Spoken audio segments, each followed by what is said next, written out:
Let's see if we can laugh at this. I got a big dumb Mormon face.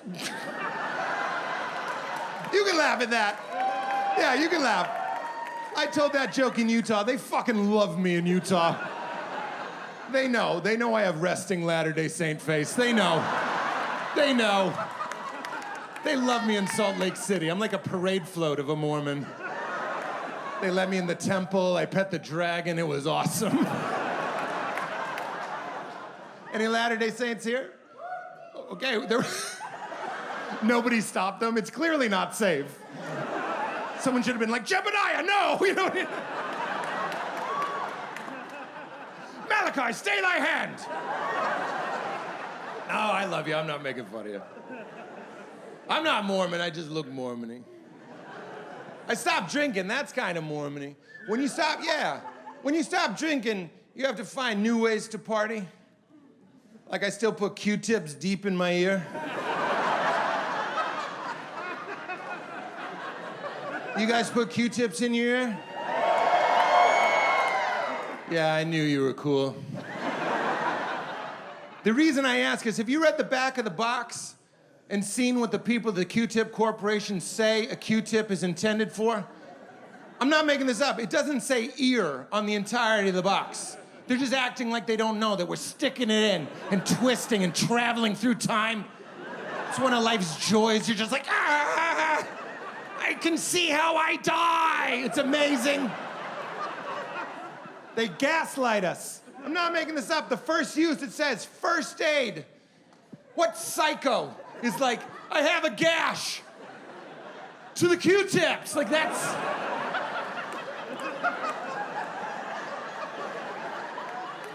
Got it. Second one is makeup. That's bullshit. Makeup comes with a little brush. I have a wife. Third one is babies, crafts. Does anyone know the last one? My man. Keyboards. You've been bored in the bathroom as well. Cleaning keyboards. What kind of gaslighting horseshit is this? They have the fucking balls to look us in the eye and be like, dirty keyboard at home? You know what we're doing. You know, you lying cocks, you know. You know they have their quarterly meetings and they're like, another successful year of keeping keyboards clean. Then they close the blinds, they're like, and now for the devil's business. They puff it up like a cloud and stick it in and rotate. Hit that ear G spot we all have. The one we all have that makes your legs start shaking like a dog you're scratching just right. But some ding-dong customer in the 70s went too deep, touched his brain. Now they can't say it for legal reasons, because that dude tastes fear and hears color now. Ruined it for the rest of us. Keyboard cleaning. That's like McDonald's being like, you've been eating it?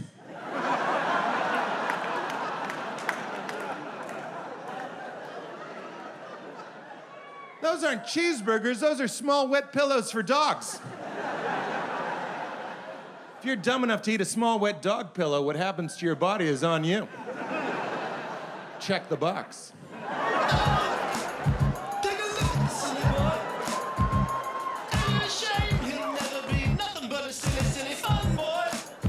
Hey, can the people that make you take your shoes off before you come in their house just fucking cut it out?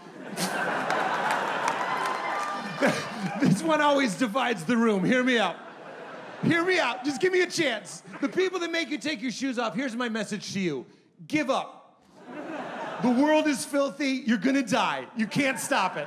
You can't stop it with your little policy. Oh, you have a policy? I have a policy. Eat shit. That's my policy. Oh, I'm sorry, I can wear shoes at the Vatican, but not these hallowed grounds, Diane? That's how you want to start the hang?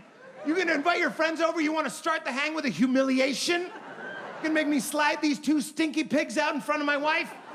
You're gonna embarrass me in front of my wife? Leaving wet sock prints on your linoleum? You want to humiliate me? That's how you host your friends, you fucking twat!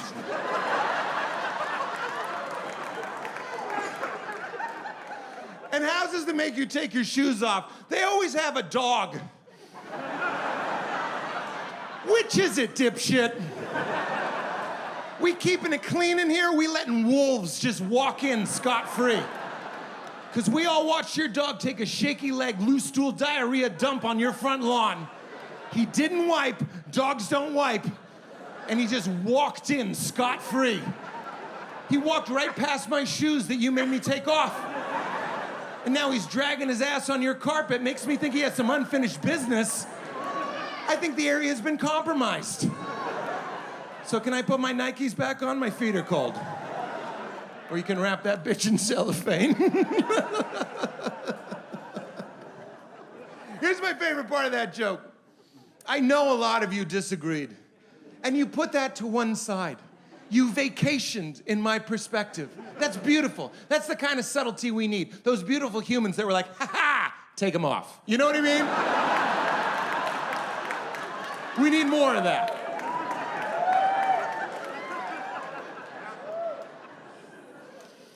I was just in Mexico. Yeah, I ate ants. Yeah, the insects, not lady uncles.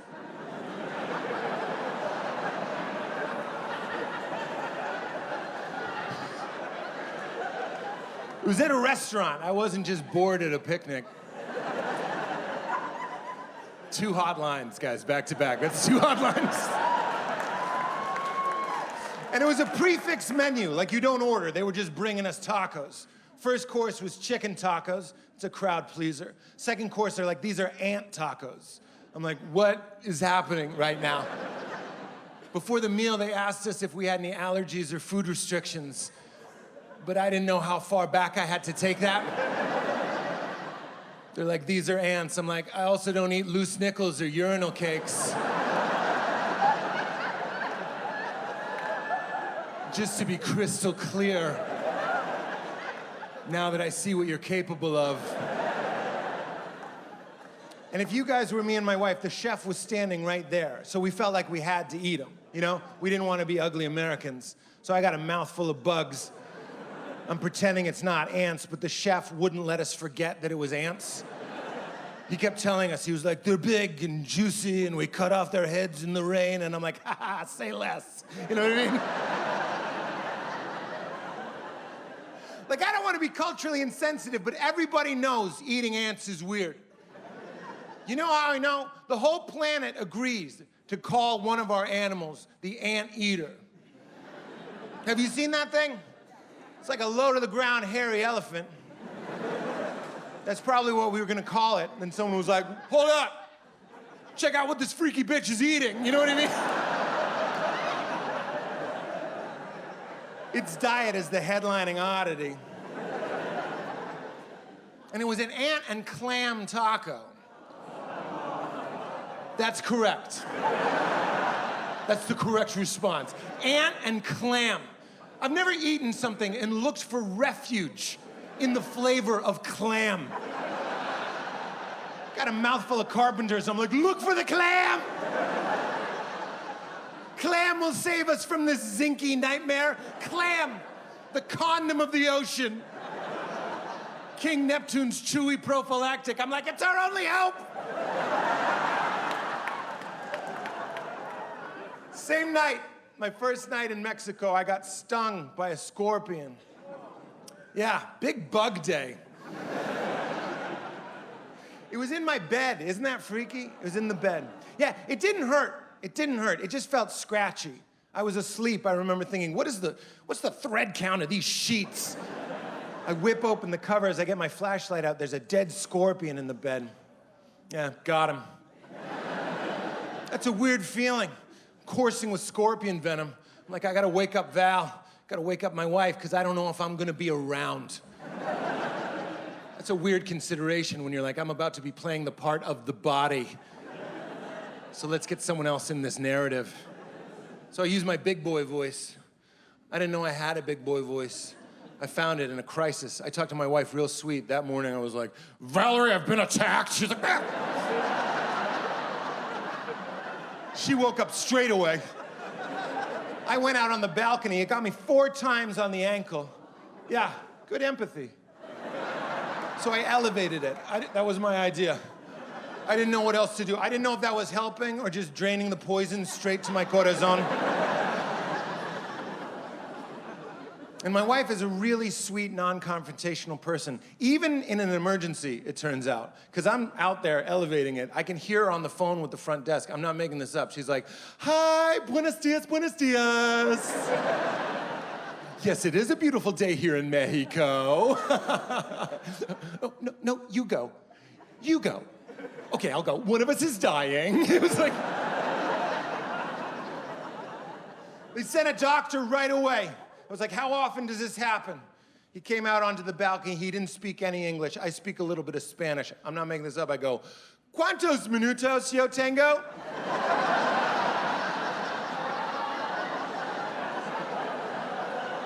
¿Cuántos minutos para yo?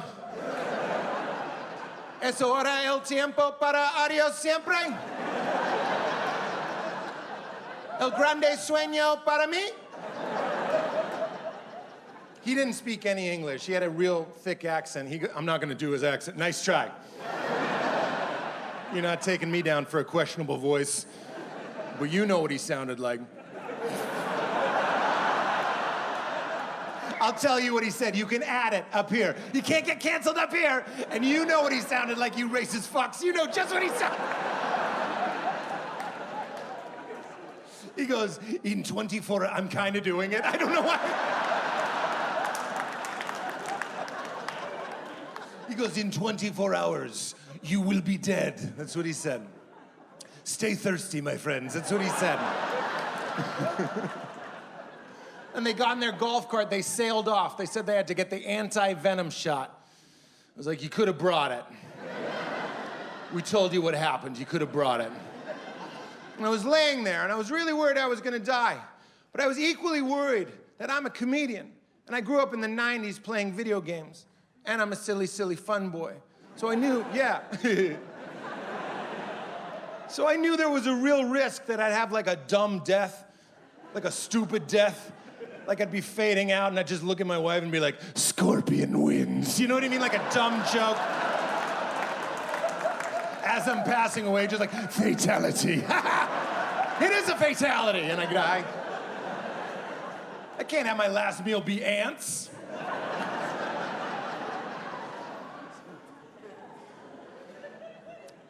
There's no 13th floor in my hotel in Mexico. No 13th floor in my hotel here in town. Isn't that weird? I think it's crazy. In this day and age, we still skip the 13th floor because it's an unlucky floor. Same with hospitals. There's no room 13. Same with airplanes. There's no 13th row. Isn't that nuts? I think it's weird. I know people that complain that transgender people relax. You're gonna like it. Look at my friendly open face. We're going to safe pastures. You're gonna like this one. I think it's funny. I know people that complain that transgender people make up such a small percentage of the population, but they get special treatment. But I know a lot of transgender people. I don't know a single person who's afraid to stay on the 13th floor of a hotel.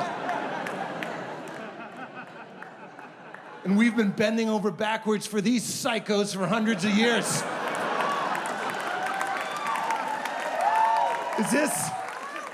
Is this a big problem?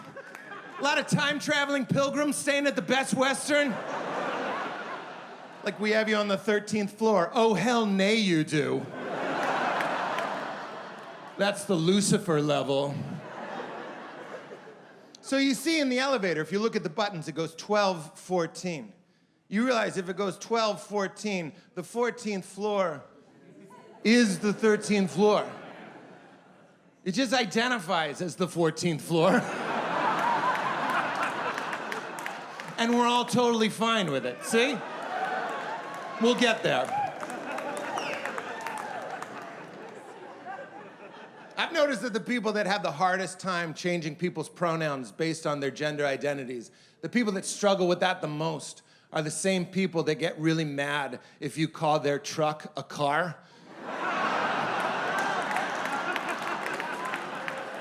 It's just an observation. It's the same group. Like, let's take your car. It's a truck! Okay, Jesus Christ. Just saw a windshield and 4 tires. I just assumed. Oh, now I gotta remember that to make you feel safe? Fuck you, Chad. You know what I mean? It's like, it's a truck, and it's a he, him. Look, I put a ball sack on the hitch.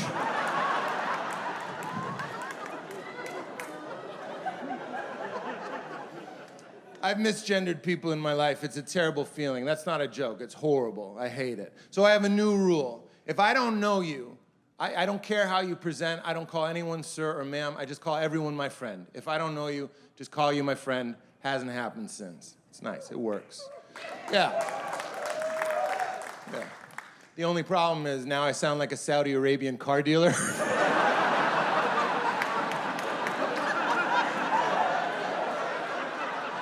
My friend, my friend, my friend. Good car, white BMW, my friend. It's funnier because some of you clapped. It's funnier. Lifting up one group, pushing down another for no reason. I don't know why.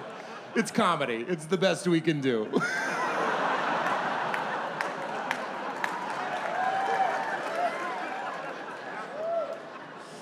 Oh, it's good to hear you laugh. I'm like your dad. It's good to hear you laugh. Let it out. I need this. I need this so bad. Modern life is too stressful. Yeah, right. And you know what it is? It's our phones. That's not a new theory. It's our fucking phones. We shouldn't have these things. They're like crystal balls we keep in our pocket that can tell you anything at any time. Local news, world news, news from your life. And you look at it, what, 30,000 times a day? No wonder you're a bit on edge. The human animal wasn't designed to be taking a dump like, oh, I just got fired. You know what I mean? That's not...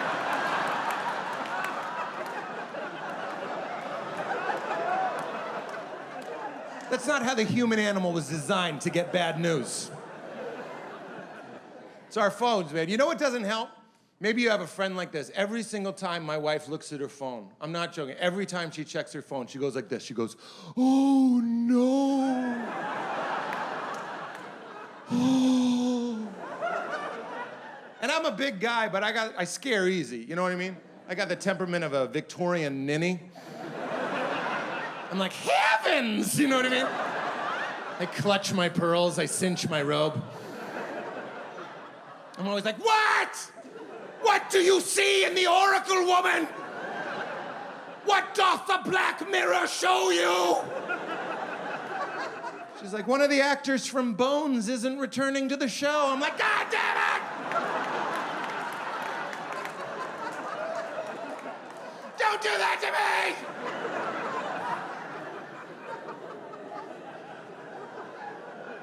Technology's a trip, man. Like, I don't work in an office, obviously. But people that do, you guys have your own little secret email language, don't you?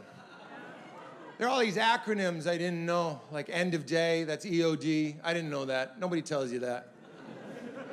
My favorite is out of office, because it's just 3 O's. But I didn't know. So the first time I got an email, they're like, so sorry for the delay, Peter. I've been a little, ooh. I'm like, what does that mean? Sorry for the delay, Peter. I've been a little, ooh. Like you're all dolled up on 34th Street, waving a hanky at the boys? That's why the email was late? Twirling a decorative paper umbrella with white gloves on? I don't understand. It's fine. You've been a little, ooh, I've been a little, ah! It's fine. Take your time. Take your time. My dad just got his first iPhone. He went from landline to iPhone. 80 years old. Yeah, no. That's not a dad. I want you in a swivel chair at a desk writing a check, landline tucked under your chin. That's a fucking dad. I don't want to see you like this, scared of Shazam. I don't want to see that. We were having dinner at an Italian restaurant. We got there first. Me, my wife, and my daughter, we got there first. And I watched my dad walking in, and he's mashing his iPhone with his huge, thick Boston dad fingers. Whatever you're picturing for digit girth. quadruple it. My dad's got like 5 floppy donkey dicks on each mitt. He's blindly donkey dicking the screen with his thick donkey dick thumb. I know he can't see it. It's down here, he's just mashing it. I go, Dad, what are you doing? He goes, I'm trying to tip the Uber driver, Peter. It's a perfect impression. Because I'm trying to tip the Uber driver. I go, give me the fucking phone. I didn't say that. I'm terrified of my dad. I was like, perhaps I could help you, Papa. Oh, King of Kings. Now, Portland, I didn't fly all the way here to lie to you tonight. My dad had donkey dicked the screen so many times that he had swapped from Uber to Uber Eats. That's only one donkey dick.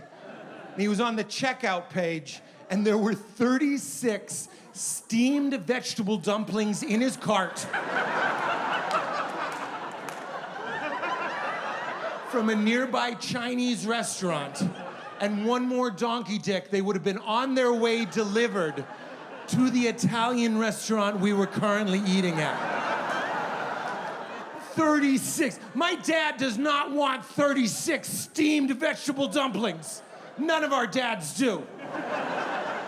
But my father is a proud man. He's never admitted to a mistake in his life. In front of his family? What are you, nuts? So part of me wishes he had donkey dick the order button, just so I could have watched him fake it. So a guy walks in with a brown paper bag, my dad would have been like, oh, good! The appetizer's here! As I destined. He would have ripped open the bag, pretended to not be shocked that it's 3 dozen steamed vegetable dumplings. Then he would have dipped those shits in marinara with unbreaking eye contact.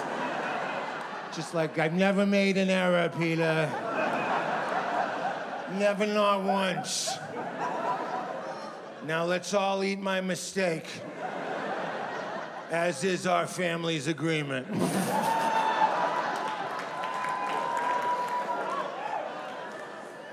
I'm glad you guys are hip. You could understand that, the Boston accent. We tour all around. In some places I go, I gotta tip the Uber driver. I can see people are like, subtitles on, you know what I mean? You guys have an ear for it, that's good. I was just watching The Lord of the Rings, The Return of the King, the 3rd one. It's great, yeah, it's fantastic. Accents is what brought it to mind. I think it's so funny, whenever you watch a fantasy movie or TV show, they always have a British accent. Have you noticed that? That's how they let you know that there's like dragons and goblins. By using an accent that millions of people use today. That's not what's weird. What's weird is that it works. You buy it. They're like, Gandalf, we need to go to the apothecary. And you're like, oh, are these real hobbits? Like, you buy it. Is this a documentary? Like, it's real. It wouldn't work with the Boston accent. You couldn't have a guy get off a horse like, there's a fucking wizard over there. There's 2 fucking wizards and a goblin. They're stealing unicorns. Shit's fucking retarded, kid. Like, they couldn't... I didn't say it. That idiot said it. I'm protected by the silly voice and character act of 2009. Passed by my people. Boston's love affair with the R word is going strong. It's such a weird place. Like, it's kind of backwoods and there's Harvard. It's like, pick a lane, Boston. Like, how excited was Boston when queer became the appropriate term?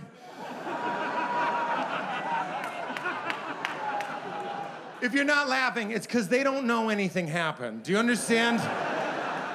They've been going strong with queer the whole time. They were grandfathered in to being politically correct. They were just holding on to queer like GameStop stock. They just held on to it. They were diamond hands on queer. Then one magical day in Somerville, Mass, they're like, this queer likes that I'm calling him a queer, like it's magic. They don't know what happened. Whenever I go back to Boston, they always say the same thing. They go, you've changed, kid. You're all California now. I think it's because I acknowledge the existence of human emotion. Like, I'll tell you the most Boston story I can tell you. A couple years back, one of my best friends in high school, his dad got cancer. He got through it. He's okay now. But when he was diagnosed, it was close to Father's Day, so I decided to give him a call. And it was one of those friends that I've had for so long. I knew his landline phone number from heart, you know what I mean, by memory. Called him up like it was 1991. It was perfect. The dad answered. I was like, hello, sir. Just want to say happy Father's Day. Didn't mention the cancer. I just said, I love you.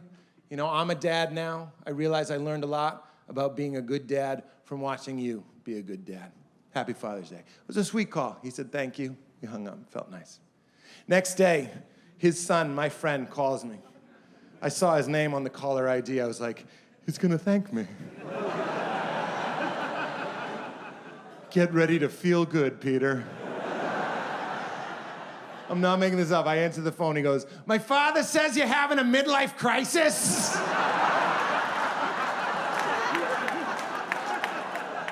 That's Boston.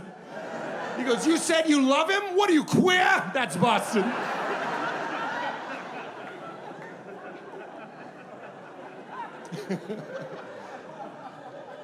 I am a dad now. My daughter is 6. I'm going to see her in 2 days. I can't wait. Yeah, Leela. She's the best. Anybody here have little kids, young kids? It's the best. I love it. And however you're raising your kids and how I'm raising my kid, it's so much gentler than we were raised in the 80s and 90s. You know what I mean? Like if I fell and skinned my knee, got a bloody knee in the 80s, the parent book move, like the compassionate move, was my parents would be like, you're all right. And I'd be like, oh, wow.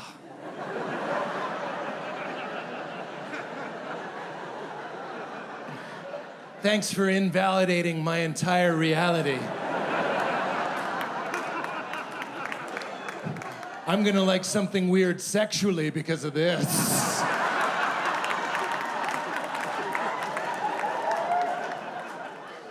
Pain is all right, you say? It begins! And now what we do, it's called gentle parenting. I'm not even making fun of it, I like it.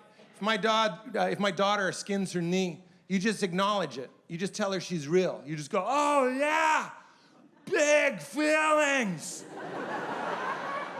You're having a hard time. You exist. You are a citizen of this earth. I see you. And the only way you could express yourself was to start a fire in Daddy's study. I see that. I'm not even making fun of it. I like it. I just wish my daughter knew how much better she has it than we had it. You know what I mean? Like, I don't want to tell her, but I want someone to tell her. You know what I'm saying? Like, I sometimes fantasize like a portal could open up and like a ghost could come out, like a Charles Dickens, like a friendly ghost with a top hat. She could come out and whisk my daughter away and take her to a scene from my childhood so she could compare. You know what I mean? Like a Christmas Carol, you know what I'm saying? Like, I'll give you an example. I was giving my daughter, Leela, her name is Leela, I was giving Leela a piggyback, and she's tall like her dad, so I'm feeling her on there. And then she let go with her legs, but she held on with her hands. And she got me on an exhale, so it was dire. She doesn't know how the human body works, so she's laughing. I'm tapping, trying to tap out. She doesn't know what the fuck that means. She's not a Rogan fan. We're raising her right, you know what I mean?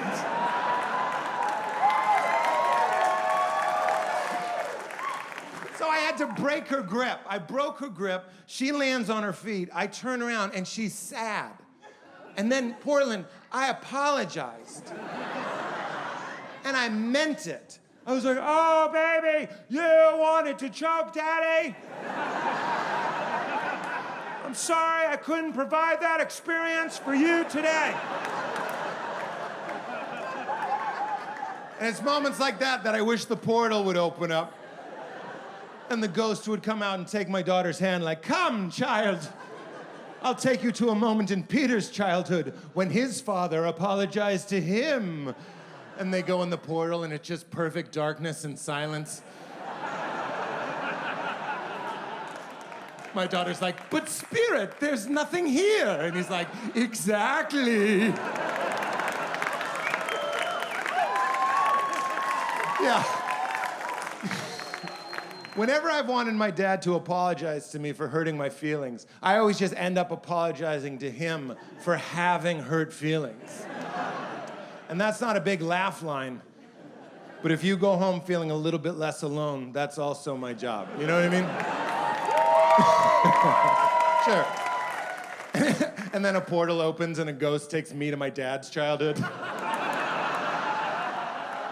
He's 6 years old, he already has 2 full-time jobs.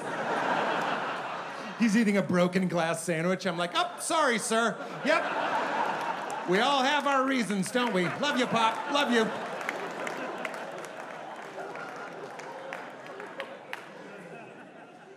You know what I wasn't ready for as a dad? There's this weird phenomenon, how much more you love your kids than other people's kids. And I know, that's not a polite thing to say. But if we can't talk here, you know what I mean? Let's talk here. It's a real phenomenon. I love all children, but I love my baby girl so much more. You can't help it. Like, I'll give you an example. I'm not proud of this story. But I'm also not ashamed of it. You know what I mean?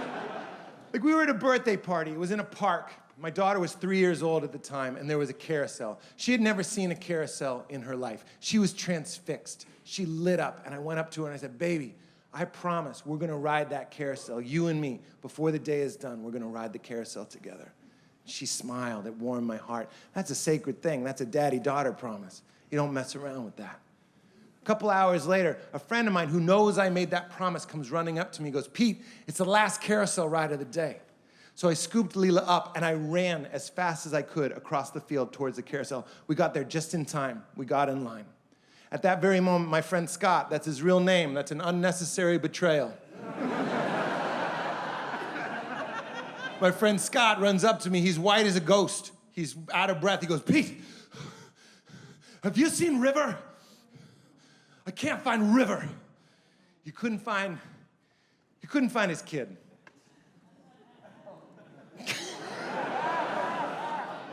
We were in line. It's a biological urge. They were letting people through the turnstile. I'm not proud. But this is a true story. I went like this. I went, oh no.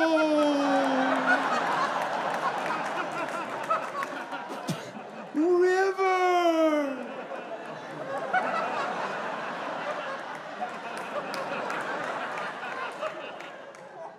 What was she wearing? Blue?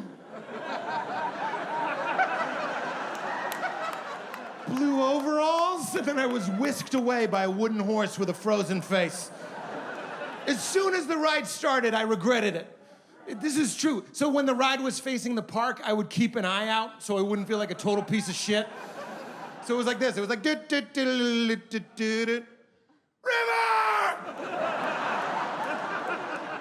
You can't help from a horse. What would I do if I saw her? Stay put, baby! Help is coming, not from me.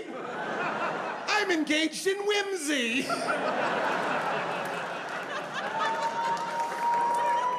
Yeah, they found her. That would be fucked up if I was like, and she's gone. Yeah, she's gone. I really regret my decision.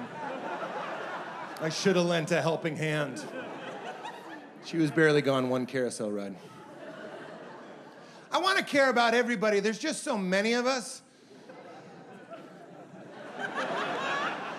Look, I could tell you stories where I win, where I do the right thing. What is gained there?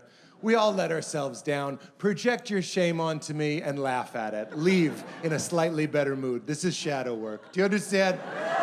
This is you're doing the work. Who cares? And I did the right thing and I was awesome. Get the fuck out of here. This is comedy. True story, we're driving in the mountains on a perilous 2-lane highway. There's no guardrail. There's There's 2 crevasses. There's a crevasse here and a crevasse on either. 2 crevasses. Dangerous road. In front of us, there's a Jeep Cherokee. I think this adds color to the story. He has a custom bumper sticker over the entirety of his back windshield. It said, I'm not making this up, it said, smoke pot, eat twat, smile a lot. That's what it said.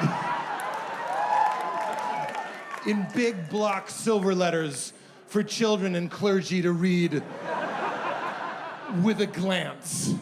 Smoke pot, eat twat. I hadn't even thought of that expression in years. Eat twat. And I heard some of the ladies cheering like, yay, cunnilingus, but come on. Ladies, you know, no guy that calls it eating twat.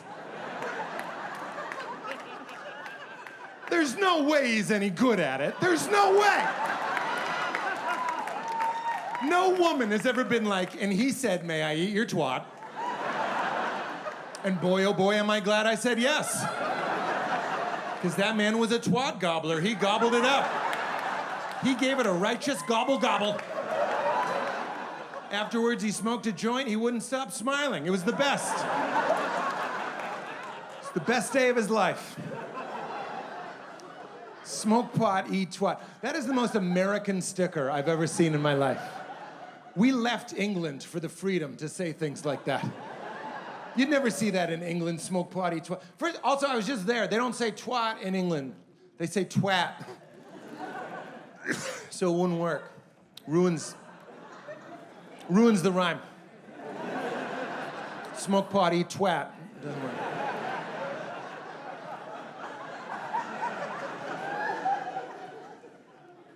They could do smoke a blunt.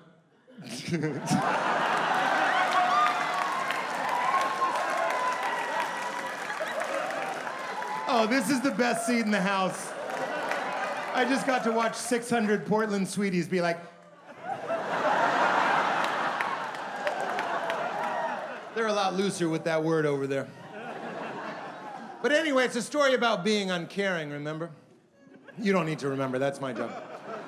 The Jeep smoke pot guy starts veering off the road. He's probably Google image searching twats. Starts veering off the road towards a cliff face. And I swear to God, it's the middle of the day. Val is with me. I don't remember making the choice to do this, but this is what I did. I went, bye.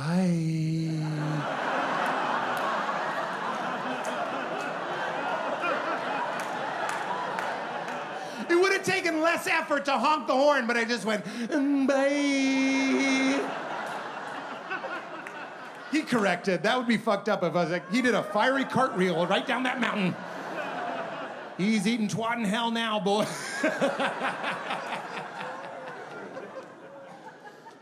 I'm getting closer to the end of my life, not the show, my life. I'm 45. You know how I know I'm getting older? As I got in bed the other night, I was barefoot, so I rubbed my barefoot on Val's barefoot. You know, keeping the passion alive. I'm not making this up. My wife goes, are you wearing shoes?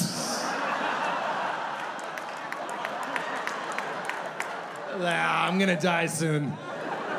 I got those Nike feet. I got those Timberland toes. You know what else happens in my 40s that never happened in my 20s? Like 5, 6, 7, 8 times a day, I'll eat something and it'll just stop. It just stops here. It's like I don't have enough spit to get it down. Never happened in my 20s. In my 20s, I could eat a rolled up ball of sandpaper, go down like a water slide. This just happened backstage. I ate an almond and it just stops. It's too dry. It's like I have throat menopause, so it just lodges. So 6, 7, 8 times a day, I think I'm gonna die. I think I'm choking. And based on how I react, I am not gonna have a chill death, you guys. I am not gonna be cool about it. Some people are. Some people have glorious deaths. They're surrounded by their family on their bed. They're just like, it's been my privilege to love you. They just dissolve away. A breeze blows through the curtains and a candle goes out. They're like, Nana! You know what I mean? Not me. I'm gonna be like, ah! It should be you! They're gonna ask the nurse, what were his last words? Well, he screamed, it should be you. And then he pointed directly at his wife, so... That's his legacy. One time it happened in a corn maze, that choking thing. I was following my daughter into a corn maze. I was in the center of the maze, took a bite out of a roll. I didn't know how long I was gonna be in there. So I brought provisions. You know, you gotta plan ahead. So I took a bite out of a roll in a corn maze. That was a risky move for me, seeing as I didn't have a gallon of water to wash it down with. And I chew it, but it wasn't 100% liquid, so it was still in the danger zone for old Petey. Swallow and it stops right here. I think I'm gonna die. Suddenly I'm like the blonde woman in the first Matrix movie. I'm like, not like this, you know what I mean? If you're laughing, you're 40. Not like this. I can't die in a corn maze. I can't have the paramedics entering a corn maze like, follow one wall, you know what I mean? Getting slowed down, answering riddles from a minotaur while I drain out. So you know what I did? I just realized I was in a corn maze. That's the best kind of maze to choke in. So I just broke down 3 walls of the maze like the Kool-Aid man. Got on the outside perimeter, got on my knees and hawked it up like a seagull eating bad shellfish. I'm like, ah! Ah! My daughter's there with a pinwheel like, Daddy. I'm like, ah! I kept yelling, I'm okay, but no one was checking. That's a lonely feeling. You're like, I'm all right. They're like, we didn't care. We just thought you were in your 40s and you ate something dry. At the end of the day, I think dying is gonna be a lot like pooping your pants in your car. It sucks if you resist it. Does that? Like, it's your resistance that creates the suffering. Like, you're 5 blocks from your house, so you're clenching. You're like, no, no, no, no, no, no, no, no. I can make it, I can make it, I can make it. But as soon as it's inevitable and you just surrender, you're just like, bah, bah, bah, bah. Ah, sweet release. Why was I afraid of this? This is the best day of my life. That's what I think death is gonna be like.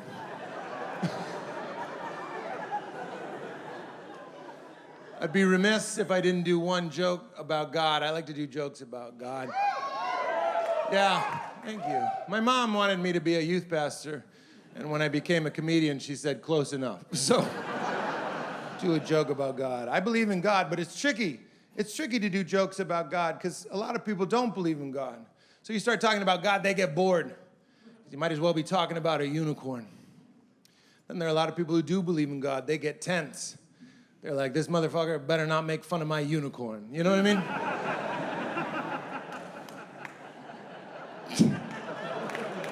So that's just a fancy way of saying this next part is just for me.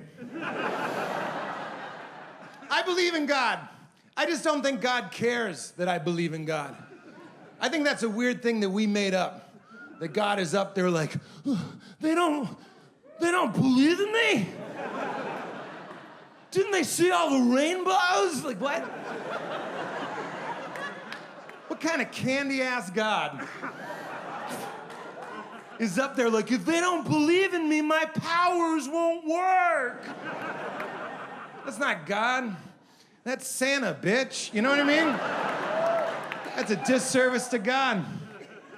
But all my friends are comedians, which is just a fancy way of saying all my friends are atheists. So they make fun of me. They say, Pete, there's no evidence for God here. There's no evidence. This is the phenomenon inside the phenomenon. You know what I mean? What more? What more? What more? Also, I completely agree. You won't find evidence for God here. What are you, nuts? We're like characters in a book looking for evidence of the author inside the book. God, I hope you're stoned. We're like characters in a book looking for evidence of the author inside the book. But the author isn't in the book. Do you understand? Harry Potter can't find J.K. Rowling at Hogwarts. She's not there. So that might be frustrating for him. It would be within his rights to be like, well, this is fucking bullshit, you know what I mean? But deep down in his essence, Harry Potter is J.K. Rowling. He borrows his reality from J.K. Rowling. His mind is an apparent limitation of J.K. Rowling's mind. And the greatest evidence of an author isn't in the book. The greatest evidence of the author is the book. And there is a book. Let's pray. Heavenly Father, we are fish looking for water. And if you don't believe in God, that makes perfect sense to me. That's a valid opinion. You don't even have to explain that to me.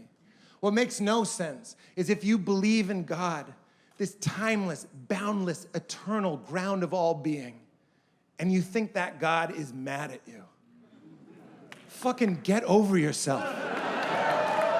What is this ego trip? Oh, I touched my wiener. He's after me now. Like, J.K. Rowling isn't mad at Harry Potter. Does that help that make sense? She's not like, he did what? Oh, I can't wait to torture this fucker in a furnace. That's insane. J.K. Rowling isn't mad at you.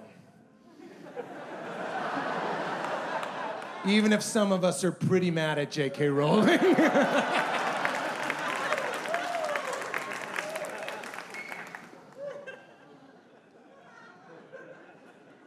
I just found out you poop your pants when you die. That really changed the John Wick movies for me.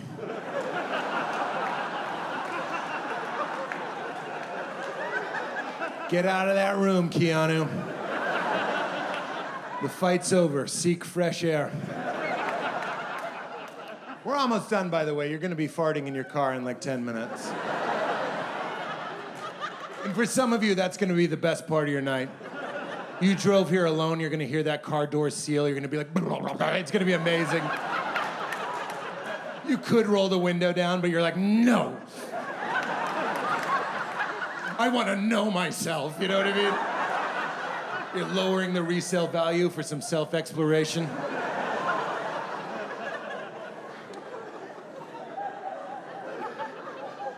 I love my wife very much. She's actually right there. She's right there.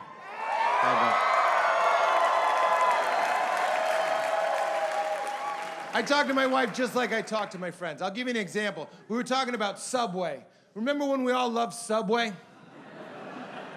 Don't leave me alone in this moment.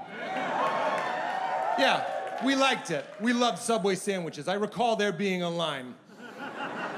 It was a popular establishment. I used to fucking love Subway sandwiches. I used to pull off the highway to eat at a Subway sandwiches, to eat what I thought was a health food. I was proud. I was like, I can't wait to tell my doctor I was good today. My doctor's like, your cholesterol's through the roof. I'm like, check it again, dipshit.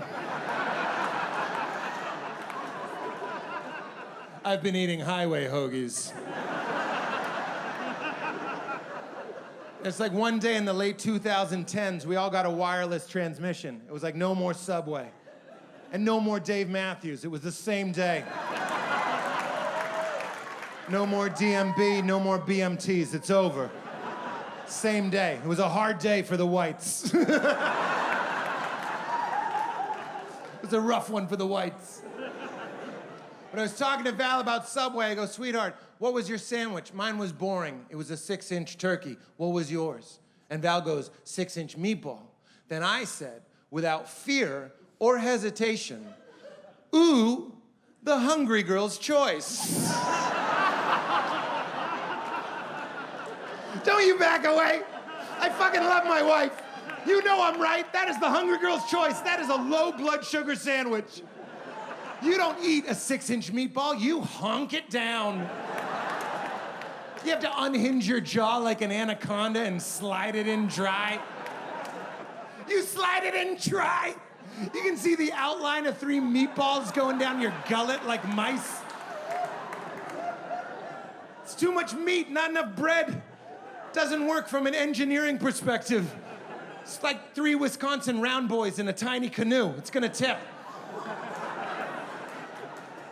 But here's my point. She wasn't mad. She laughed. We had sex later that day. find a buddy. Right? And I love my wife for who she is on the inside. The outside gets you through the door, but 12 years together, you stick around for the inside. And I know people say that. They say that a lot, but I've really played it out like a thought experiment. Like if I woke up one morning and my wife, Val, was just magically a dude, I would roll with it. That's how you gotta love your partner. You gotta be willing to swap teams for your partner. This is gonna lead to some uncomfortable car rides home for some of you. That's how you gotta love your partner. I wouldn't hesitate. I'd be excited. Dude, Val, what are you, nuts? Be like, where's this going? Mostly because I'm 45, I'm just so tired. You know what I mean? You do it. You know what I mean? You get to work. You go see how lonely it is back there.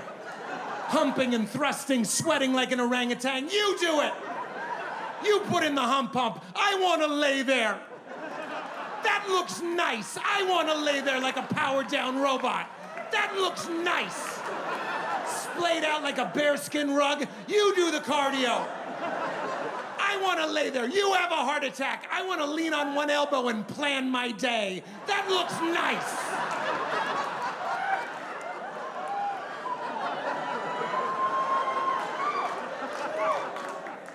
See, a smarter comedian would have been like, good night, you guys were great. But I got one more.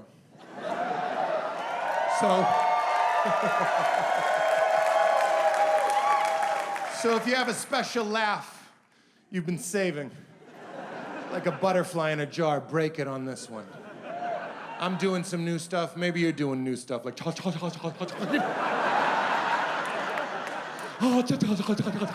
nah, I'm not keeping that. You know what I mean? Open mic it a little bit.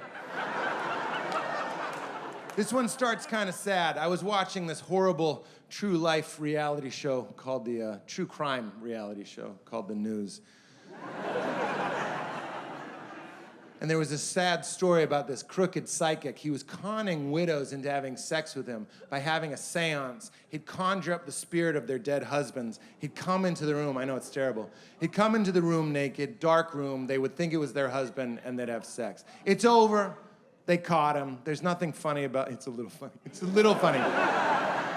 But not in a way that I can talk about. You riff on it on the ride home. Since when are you circumcised? Stuff like that. I'm not gonna say it. When I saw that story, I was like, that's fucked up, but that would never work with me and Val. No one has sex like me and Val. And I don't mean that in a good way. When you've been together for 12 years and you're in your 40s, this is a little glimpse. There's a routine to our sex. It's the same every time. Like, if I want to have sex with Val, the first step is I pause the TV. That's how she knows something's afoot.